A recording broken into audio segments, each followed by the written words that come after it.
मेरे प्यारे विद्यार्थियों, इस वीडियो के माध्यम से मैंने आप तमाम लोगों को विकारी शब्द, सर्वनाम के भेद, पुरुषवाचक के बारे में समझाने का प्रयास किया है।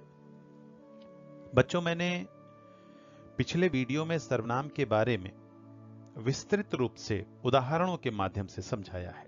यदि आपने उस वीडियो को अब तक न देखा हो तो उसे अवश्य देखें। साथियों, यदि आपको ये वीडियो पसंद आए तो सब्सक्राइब जरूर करें और अपने भाई बहनों, दोस्तों को जरूर शेयर करें, जिससे उनको भी इसका फायदा मिल सके। तो चलिए आगे की स्लाइड के माध्यम से सीखते हैं कि पुरुषवाचक सर्वनाम क्या होता है और उसे हम आसानी के साथ कैसे पहचान सकते हैं। तो साथियों, इस स्लाइड के माध्यम से मैं आपको पुरुषवाचक सर्वनाम, जो कि एक विकारी शब्द है और सर्वनाम का एक भेद है, उसके बारे में मैं आपको समझाने वाला हूं। आप इस पंक्ति के माध्यम से पुरुषवाचक सर्वनाम के बारे में भली भांति समझ सकते हैं कि जिन सर्वनाम शब्दों का प्रयोग वक्ता यानी बोलने वाला, स्पीकर, कहने वाला जिसे आप कहते हैं, स्वयं के लिए यानी खुद के लिए, या फिर श्रोता यानी जो सुन रहा है, जिससे आप बात कर रहे हैं, जो आपके सामने है, तो सुनने वालों के लिए, या फिर अन्य यानी आप दो लोग बात कर रहे हैं किसी थर्ड पर्सन के लिए, किसी अदर इंसान के लिए, किसी दूसरे व्यक्ति के लिए जो वहां पर मौजूद नहीं है, आपसे दूर है, आपके निकट नहीं है, तब उन शब्दों को जो नाम दिया गया है सर्वनाम के आधार पर, उसे पुरुषवाचक सर्वनाम कहते हैं। प्यारे बच्चों, आप इन उदाहरणों के माध्यम से पुरुषवाचक सर्वनाम को भली भांति समझ सकते हैं। पहला उदाहरण जो यहां पर दिया गया है, मैं जा रहा हूं। यहां पर मैं यानी स्वयं, बोलने वाला, अपने बारे में कह रहा है। दूसरा उदाहरण देखिए, तुम जा रहे हो, यानी बोलने वाला दूसरे से कह रहा है, सामने वाले से कह रहा है कि तुम जा रहे हो। तीसरा वाक्य देखिए, वह जा रहा है, बोलने वाला सुनने वाले से किसी तीसरे इंसान के बारे में कह रहा है। तो यहां पर ये जो हाईलाइटेड सर्वनाम के शब्द आप देख रहे हैं, मैं, तुम, वह, ये आपका पुरुषवाचक सर्वनाम शब्द होता है। और इसी आधार पर बच्चों, इसी आधार पर पुरुषवाचक सर्वनाम को 3 वर्गों में, 3 श्रेणियों में, 3 कैटेगरी में बांटा गया है। वो श्रेणियां, वो कैटेगरियां, वो रूप कौन से हैं, उन्हें हम इस भांति समझ सकते हैं। पहला, ये 3 प्रकार बताए गए हैं। पहला जो है उत्तम पुरुष। उत्तम पुरुष यानी बोलने वाला, स्पीकर, कह रहा है जो किसी से, किसी के बारे में या सुनने वाले के बारे में, तो जो फर्स्ट पर्सन इंग्लिश में कहा जाता है, हिंदी में वही उत्तम पुरुष है। तो उत्तम पुरुष यानी बोलने वाला वक्ता या स्पीकर, उसके लिए जो सर्वनाम के शब्दों का प्रयोग किया जाता है पुरुषवाचक रूप के आधार पर, वो यहां पर ये हैं, मैं और हम। मैं एक वचन के लिए कि एक अकेला व्यक्ति जब किसी से बात करता है, और जब बात करने वाला अकेला नहीं, कई हों, तब वहां पर बहुवचन रूप हो जाता है मैं का हम। तो मैं और हम, ये उत्तम पुरुष के पुरुषवाचक सर्वनाम शब्द है। दूसरा, मध्यम पुरुष। पुरुषवाचक सर्वनाम का दूसरा रूप जो होता है मध्यम पुरुष, यानी जिससे बात की जा रही हो, जो श्रोता होता है, जो सुनने वाला होता है, उसके लिए जो सर्वनाम शब्दों का प्रयोग किया जाता है बच्चों, वो यहां पर है। तू, तुम, आप। तो हम उम्र, एक ही वय के लोग, एक ही उम्र के लोग जब आपस में बात करते हैं तो बिल्कुल फ्री स्टाइल में, फ्री अंदाज में बात करते हैं।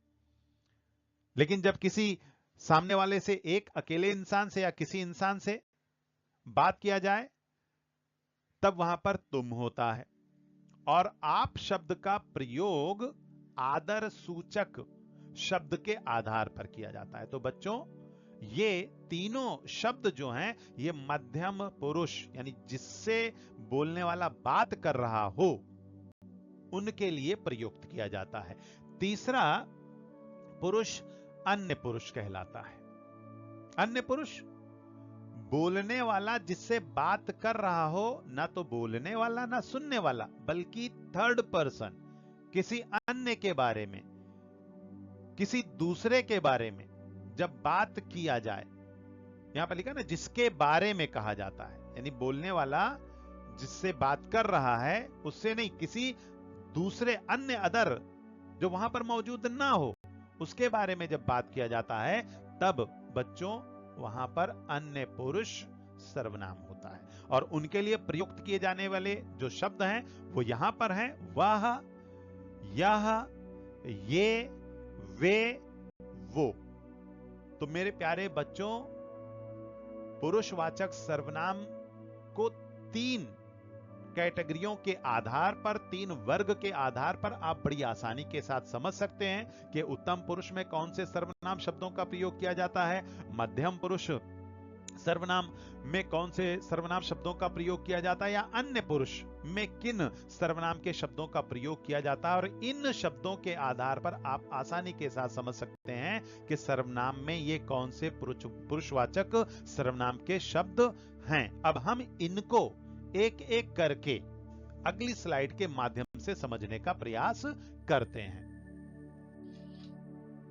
पहला, उत्तम पुरुष। उत्तम पुरुष होता क्या है वो आप एक पंक्ति के आधार पर समझिए कि जिन शब्दों का प्रयोग वक्ता अपने लिए करता है, यानी स्वयं के लिए, खुद के लिए, किसी दूसरे के बारे में नहीं, किसी तीसरे के बारे में नहीं, जब वो खुद के लिए करे, स्वयं के लिए करे, तो उनको उत्तम पुरुष सर्वनाम कहते हैं। इनके लिए कौन कौन से शब्द का प्रयोग किया जाता है वो यहां पर आप देख सकते हैं। मैं और हम, पिछली स्लाइड में मैंने बताया कि मैं एक अकेले बोलने वाले के लिए, और हम कई लोग मिलकर जब बात करते हैं तो मैं का बहुवचन रूप हम हो जाता है। इसे आप वाक्यों के आधार पर समझ सकते हैं। पहला वाक्य है मैं पढ़ता हूं, मैं यानी खुद, बोलने वाला उत्तम पुरुष हुआ। दूसरा उदाहरण, मैं लिखती हूं, जेंडर के आधार पर। मैं पढ़ता हूं क्रिया के आधार पर पुल्लिंग है, यहां पर क्रिया के आधार पर स्त्रीलिंग है, बट यहां पर बोलने वाला अकेला है, इसलिए मैं। लेकिन जब बोलने वाले कई हो जाएं, तब वहां पर हम, उत्तम पुरुष सर्वनाम का प्रयोग किया जाता है। हम खेलते हैं, खेलने वाले जो बोल रहे हैं वो अकेले नहीं है, कई लोग हैं, तो वहां पर हम शब्द का प्रयोग किया जाता है। तो बच्चों, इस प्रकार से आप उत्तम पुरुष के सर्वनाम शब्दों को वाक्यों में बड़ी आसानी के साथ समझ सकते हैं कि बोलने वाला एक हो तो मैं और वो उत्तम पुरुष, बोलने वाले एक नहीं कई लोग हों और हम शब्द हो तो वो उत्तम पुरुष सर्वनाम शब्द होता है। अगली स्लाइड के माध्यम से हम मध्यम पुरुष सर्वनाम शब्दों को समझने का प्रयास करते हैं। मध्यम पुरुष सर्वनाम को आइए समझते हैं इस पंक्ति के माध्यम से कि जिन शब्दों का प्रयोग श्रोता यानी ऑडियंस, सुनने वाले के लिए, यानी बोलने वाला जिससे बात कर रहा है, अपने सामने वाला जो व्यक्ति खड़ा है या जिससे बात की जा रही है, जब उसके लिए प्रयुक्त किया जाता है शब्द, तब वहां पर मध्यम पुरुष सर्वनाम शब्द होता है। इन मध्यम पुरुष शब्दों, जो सर्वनाम के शब्द हैं, वो कौन कौन से हैं वो यहां पर आप देख सकते हैं।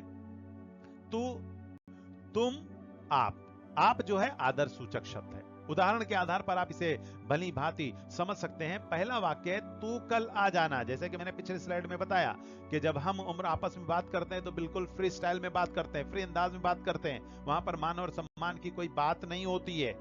वो बिल्कुल निश्चिंत होकर यहां पर जब बात करते हैं तब वहां पर तू शब्द का प्रयोग किया जाता है, तू कल आ जाना। अगला उदाहरण यहां पर देख लीजिए, तुम बोलने वाले से वक्ता यानी उत्तम पुरुष जब सामने वाले से बात करता है तो वहां पर जो सर्वनाम शब्द का प्रयोग किया जाता है वो तुम होता है, तुम पुस्तक ले आना। अगला उदाहरण देख लीजिए, जब आदर देने वाली बात होती है तब वहां पर आप शब्द सर्वनाम शब्द का प्रयोग किया जाता है, आप खाना खा लेना। तो देखिए यहां पर जो हाईलाइटेड शब्द हैं ये आपके मध्यम पुरुष सर्वनाम शब्द के तौर पर जाने जाते हैं। अगली स्लाइड के माध्यम से हम अन्य पुरुष के बारे में देखते हैं। अन्य पुरुष, बच्चों अन्य पुरुष को आप इस भांति समझ सकते हैं कि जिन शब्दों का प्रयोग किसी अन्य व्यक्ति के लिए, यानी बोलने वाला खुद के लिए नहीं, बोलने वाला जिससे बात कर रहा है उसके लिए नहीं, बल्कि बोलने वाला जिससे बात कर रहा है किसी अन्य के बारे में जो वहां पर मौजूद नहीं है, कहीं दूर है, निकट नहीं है, पास में नहीं है, तब वहां पर क्या होता है, अन्य पुरुष होता है। तो जिन शब्दों का प्रयोग किसी दूसरे इंसान के लिए किया जाए जो वहां पर मौजूद ना हो तब वहां पर अन्य पुरुष होता है। अन्य पुरुष के लिए जो सर्वनाम शब्द हैं वो आप यहां पर देख सकते हैं, वाह, यह, ये, वे, वो। बच्चों उदाहरण के माध्यम से इसे और आप अच्छे से समझ सकते हैं। पहला उदाहरण है, वह फुटबॉल खेलता है। अब देखिए यहां पर बोलने वाला जिसके बारे में बात कर रहा है वह वहां पर नजदीक में नहीं है, वो दूर है, इसलिए इंगित किया जा रहा है, इशारा किया जा रहा है कि वह, यानी जिससे वो बोल रहा है जिसके बारे में, तो जिसके बारे में वो नजदीक नहीं है, दूर है, तो वहां पर वह यानी एक अकेला एक वचन के आधार पर वह शब्द हुआ। तो वह फुटबॉल खेलता है, वह जो है अन्य पुरुष। दूसरा उदाहरण देख लीजिए, बोलने वाला जिससे बात कर रहा है किसी तीसरे इंसान के बारे में, किसी थर्ड पर्सन के बारे में, वो दूर नहीं है, नजदीक ही है, लेकिन वो एक वचन के आधार पर अकेला, इसीलिए उस अन्य पुरुष के लिए एक वचन के आधार पर जिस शब्द का प्रयोग किया गया है बच्चों वो शब्द है याह। ठीक है, अगला उदाहरण देख लीजिए, ये। अब बोलने वाला जिससे बात कर रहा है किसी अन्य इंसान के बारे में, वो अकेला नहीं है, वो कई लोग हैं, इसीलिए बहुवचन के आधार पर जो नजदीक ही खड़े हैं वो कई लोग हैं, तो उस उन कई लोगों के लिए जिन सर्वनाम अन्य पुरुष के तौर पर जिन शब्दों का प्रयोग किया जाता है वो ये है, ये लड़के शोर करते हैं। अगला उदाहरण देख लीजिए, वे। अब यहां पर वे कई लोगों के लिए हो गया, वे जो दूर खड़े हैं और कई लोग हैं, तो बोलने वाला जिससे बोल रहा है किसी एक अकेले आदमी के बारे में, किसी एक व्यक्ति के बारे में नहीं, जो कई लोग हैं और दूर खड़े हैं बहुवचन के आधार पर, तो वे लड़के फुटबॉल खेलते हैं। मेरे प्यारे बच्चों एक और शब्द है वो जो है आदर सूचक शब्द होता है, वो अपना काम करता है। तो जहां पर इस प्रकार के शब्द आपको दिखलाई पड़े वो पुरुषवाचक शब्द होंगे और पुरुषवाचक शब्दों में अन्य पुरुष के। तो इस वीडियो के माध्यम से मैंने आपको पुरुषवाचक सर्वनाम शब्दों की श्रेणी का वर्णन किया कि उत्तम पुरुष क्या है, मध्यम पुरुष क्या है, अन्य पुरुष क्या है, और इन वाक्यों में प्रयुक्त होने वाले सर्वनाम शब्दों को भी मैंने भली भांति आपको समझाया। उम्मीद करता हूं कि आप लोगों को मेरी ये बात बहुत अच्छे तरीके से समझ में आ गई होगी। Thank you very much.